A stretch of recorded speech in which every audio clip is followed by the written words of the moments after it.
Hey guys, this is Anjay शेयर। तो आज ट्रिग्नोमेट्रिक इक्वेशंस के हमारी लास्ट वीडियो है। तो आई होप इससे पहले जो भी वीडियोस आई तो आपको वो समझ आए होंगे और आप इस वीडियो से एंजॉय करे होंगे और कुछ ना कुछ सीखे होंगे, उससे कुछ ना कुछ अच्छा वैल्यू एडिशन किए होंगे और जेई में उस पर बेस्ड जो भी प्रॉब्लम्स आते हैं उस पर खड़े होंगे। तो एक काफ़ी इंटरेस्टिंग टॉपिक है और उस टॉपिक का नाम है आपका सॉल्विंग बाय ग्राफ और लॉजिक। इसको किससे सॉल्व करना है? या तो ग्राफ से सॉल्व करना है या फिर उसके लॉजिक से सॉल्व करना है। उस क्वेश्चंस को देखते हैं। इसमें डायरेक्ट हम लोग जो है ना, इसमें क्योंकि कॉन्सेप्ट बस उतना ही था इसमें कि आपको वो 6 जो फॉर्म थे, जनरल फॉर्म्स और प्रिंसिपल वैल्यू क्या होते हैं, सॉल्यूशंस, ये 2 इसके मेन कॉन्सेप्ट है। बाकी टाइप्स कितने अलग अलग वेराइटी से आपके क्वेश्चन बनाए जा सकते हैं, उसको थोड़ा मैंने सोचा कि उसको कैटेगराइज कर दें, टाइप्स में कन्वर्ट कर दें। तो उसका लास्ट टाइप है जो कि हमारा 6th नंबर टाइप है। तो चलिए हम इस क्वेश्चन को देखते हैं। क्या है question? 1 + sin to the power 4x equal to क्या है? cos to the power 4x, या फिर cos टू द पावर, इसको थोड़ा चेंज कर लो मेरे हिसाब से। क्वेश्चन में cos टू द पावर क्या होगा? होना चाहिए कायदे से 5x होना चाहिए। ठीक है, क्या होना चाहिए? cos to the power 5x होना चाहिए कायदे से। ठीक है, अब देखो, अब जब भी तुम अगर क्वेश्चंस को करने जाते हो तो पहले एक बार मैंने बताया था आपको कि कैपेबिलिटी चेक करो, क्या कैपेबिलिटी है इस क्वेश्चन की। तो जरा देखो सॉल्यूशंस में, ये तो 1 है। अब ये साइन का पावर 4 है। अगर कोई साइन का वैल्यू है और वो इवन पावर है तो ये मैक्स टू मैक्स कितना देगा? 0 से लेकर के 1 तक देगा। मैक्स कितना देगा अपना? 0 से लेकर के 1। बोलो, क्या उससे ज़्यादा दे सकता है? नहीं दे सकता ना। जब साइन स्क्वायर एक्स होता है तो वो 0 से 1 देता है, तो साइन पावर 4 भी 0 से कितना देगा? 1 ही देगा। और ये राइट साइड का कैपेबिलिटी जरा चेक करो। Sine power 5x, sorry cos power 5x है। डेट मीन्स कि ये ऑड है। ऑड है इसका मतलब ये मैक्स वैल्यू -1 से 1 लेकर के देगा, -1 से 1 तक देगा। अगर जब हम इसको ऐड करते हैं तो ये फाइनल जो हमारा बन के आता है 1 से 2, और ये राइट साइड क्या बन के आता है? -1 से 1। अब LHS RHS अगर दोनों राजी होगा, दोनों राजी कहाँ पे होंगे? राजी दोनों एक पर होंगे कि ये वाला पोर्शन LHS वाला 1 आ जाए, इधर का 1 आ जाए, दोनों उसी जगह पे राजी होंगे। ऐसा कोई भी पॉइंट नहीं है जहाँ और पॉइंट पे ये राजी हो सकते हैं। इसका मतलब है कि LHS में 1 + साइन का पावर जो 4x है वो 1 हो जाए, और दूसरा क्या है? कॉस का पावर 5x इक्वल टू 1 हो जाए, तभी जा कर के ये दोनों राजी होंगे। ये राजी होने से ये कट जाएंगे, यानी कि साइन का पावर 4 इक्वल टू 0। इसका मतलब sine x equal to 0, sine x 0, यानी x इक्वल टू क्या? n पाए। एक तरफ से अपना झंडी तो क्लियर कर दिया, ये क्लियर कर दिया। अब दूसरा तरफ से इसका झंडी देखो, ये क्या है? कॉस का पावर 5 को उधर लेके चलोगे तो कॉस x इक्वल टू 1 का पावर 1/5, यानी कॉस x इक्वल टू क्या होगा? कॉस x इक्वल टू आपका 1 निकल के आ जाएगा। कॉस x 1 कहाँ होता है? ऑड। कॉस x देखो 1 कहाँ? 0 पे होता है, ध्यान देना। देखो ऑड मल्टीपल ऑफ π/2 पे कॉस 0 हो जाता है। कॉस 1 कहाँ पर होता है? 0 पे। 2π, 4π, 6π, 8π। तो हम इसको लिख सकते हैं cos x equal to cos 0 degree. इसका मतलब x equal to 2nπ। Plus मैंने 0 जोड़ो घटाओ कोई दिक्कत नहीं, यानी कि x की वैल्यू क्या होगा? 2nπ। अब देखो ध्यान से समझो, अगर हम इसमें डालते हैं n की वैल्यू 0, 1, 2 तो x इक्वल टू क्या आएगा? 0π, 2π, 3π, 4π, 5π, 6π, इस तरह से आते रहेंगे जो भी। और इसमें जैसे n का वैल्यू 0 डालोगे तो 0, n का वैल्यू 1 डालोगे 2π, 2 डालोगे 4π, 3 डालोगे तो 6π। तो तुम्हें नहीं लग रहा है कि इसका बाबूजी यहाँ पे बैठा है, पूरा लेकर के बैठा हुआ? तो हम डायरेक्ट आंसर जो दे रहे होंगे सिंगल करेक्ट में, तो x इक्वल टू क्या दे रहे होंगे? nπ दे रहे होंगे, ना कि 2nπ। फाइनल आंसर हमारा क्या होगा? x equal to nπ। ये चीज़ें क्लियर हो रही हैं?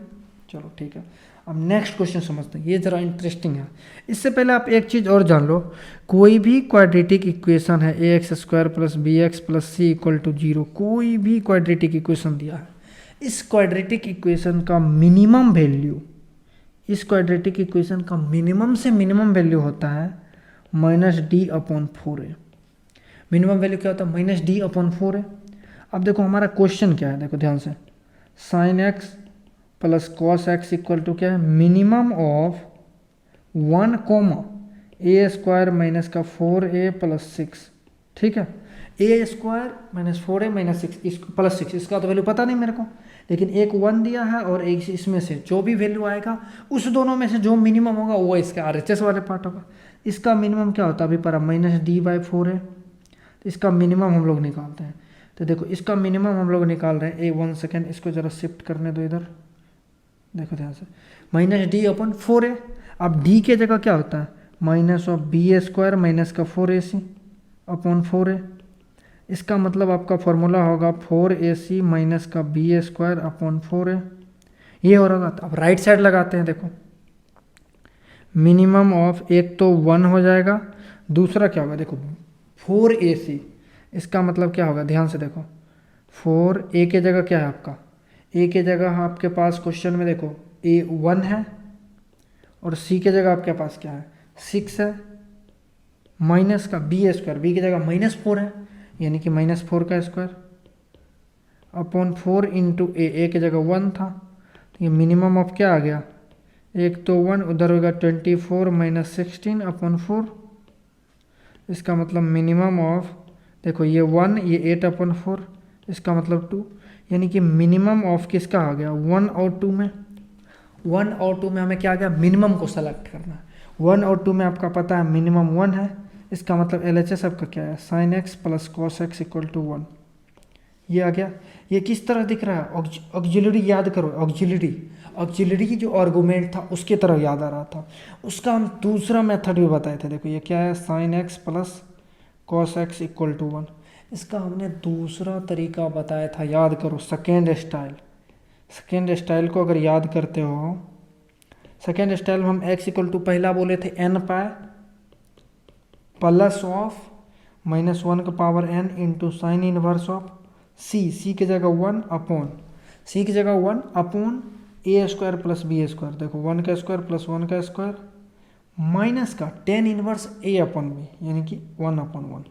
तो यहाँ से आ जाएगा तुम्हारा n π प्लस का -1 का पावर n साइन इनवर्स 1/√2, यानी कि π/4, यानी π/4, उसके बाद माइनस का π/4, ये हो जाएगा। ये तो आपका आया पहला तरीके से। और इसी सेकेंड स्टाइल में हमने दूसरा बताया था कॉस वाला, तो ज़रा वो देखो x = क्या होता 2n π plus minus cos inverse of, same चीज़ 1/√2, ये होगा, प्लस का tan इनवर्स b/a, b के जगह 1/1, तो तुम्हारा क्या आएगा 2n π प्लस माइनस π/4 प्लस का π/4, ये आपके आंसर हो जाएंगे। तो एकदम बिल्कुल सेकेंड मेथड अगर आपको याद है तो जल्दी जल्दी आप आंसर को बोल सकते हो, किसी के सामने आपको टाइम नहीं लगेगा आंसर को बताने में। तो आई होप ये समझ में आया होगा आपको, ये सेकेंड स्टाइल से था। अगर आप चाहो तो आर्गूमेंट से आप दोनों साइड डिवाइड कर सकते हो, इधर भी √2 से डिवाइड करो, इधर भी √2 से डिवाइड करो, देन सेपरेट करके खेल लो, क्रियाक्रम उससे भी हो जाएंगे। पर अपन तो प्रोल बंदे हैं ना, तो अपन तो याद रखेंगे, तो उस तरीके से कर सकते हैं। और इस चैप्टर का सबसे लास्ट क्वेश्चन और अच्छा क्वेश्चन, जरा देखो ध्यान से इसके सॉल्यूशंस को करने में। ये क्या हमारा LHS में 2 sin x, चलो कोई दिक्कत नहीं भैया, 2 sin x, इसका रेंज जो जाएगा sin x का रेंज -1 से 1, तो 2 sin x कहाँ जाएगा -2 से, sin x जाएगा 2 से छोटा और -2 से बड़ा, यही होने वाला है। जरा देखो इसमें टॉपिक में क्या है, या तो लॉजिक या तो ग्राफ। लॉजिक से तो हमने कर लिया 2 क्वेश्चन, अब देखो हम ग्राफ से करेंगे।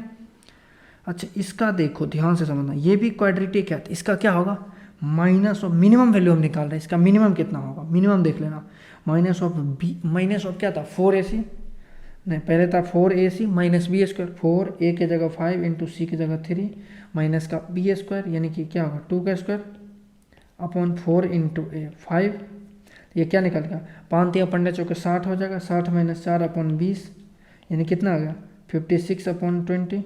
तो ये अगर 56/20 करोगे तो ये ऑलमोस्ट 2.8 के पास आ रहा होगा, यानी 2 sin x हमारा 2 पॉइंट कितना आएगा 8 के पास आ गया। जरा इसको राइट साइड देखते हैं यहाँ पर, 2 sin x = क्या है 2.8 के राउंड, जरा देख लो ध्यान से। अब इसको हम जरा ग्राफ खींचते हैं, अच्छे से देखना, देखो हम इसका ग्राफ खींच रहे हैं, ठीक है। अगर हम इसका ग्राफ खींच रहे हैं तो ये sin x का ग्राफ है, ये किसका ग्राफ है sin x का ग्राफ, ये sin x का ग्राफ छोटा होता है, ये 2 sin x का है। अगर ये 2 sin x का ग्राफ है तो मैक्सिमम वैल्यू ये क्या देगा 2 देगा, अपना मैक्सिमम वैल्यू क्या देगा 2 देगा। अगर वो क्वाड्रेटिक है तो इस क्वाड्रेटिक का मिनिमम वैल्यू क्या है 2.8 है यार। अगर ये क्वाड्रेटिक है तो मिनिमम वैल्यू 2.8 कहीं ऊपर ही रह रहा होगा। ये इसका मिनिमम वैल्यू क्या हो रहा होगा 2.8 और इसका मैक्सिमम वैल्यू 2 दे रहा। कोई ऐसा पॉइंट है जहाँ पर ये ग्राफ कट कर रहा है? No such point. कोई ऐसा पॉइंट इसमें दिख रहा है? No such point is given. कोई ऐसा पॉइंट इसमें नहीं मिला जहाँ पर ये ग्राफ कट कर रहा है। तो इस तरह से हमें क्या होता है कि इसका नो सॉल्यूशंस होगा। इसका क्या होगा? No solutions. कोई ऐसा सॉल्यूशंस इसका एग्जिस्ट ही नहीं कर रहा होता है जहाँ पे ये इक्वेशन हमारा वैलिड हो। तो इसको हम ग्राफ से देख लिए। तो आई होप ये छोटे छोटे क्वेश्चंस और इम्पोर्टेंट, आई थिंक मेरे हिसाब से तो इम्पोर्टेंट जो भी क्वेश्चन था हमने ट्राई कराने के लिए। तो आई होप ये वीडियो अगर अच्छी लगी हो तो अपने दोस्तों के बीच और जितने भी आसपास के लोग हैं सबके साथ शेयर कर दो यार, और लाइक भी कर दिया करो। तो अब जो हमारा नेक्स्ट स्टार्ट होगा और रिलेशन फंक्शंस होगा, उसके बाद हम लोग कैलकुलस में एंट्री कर जाएंगे 12th वाले पोर्शन।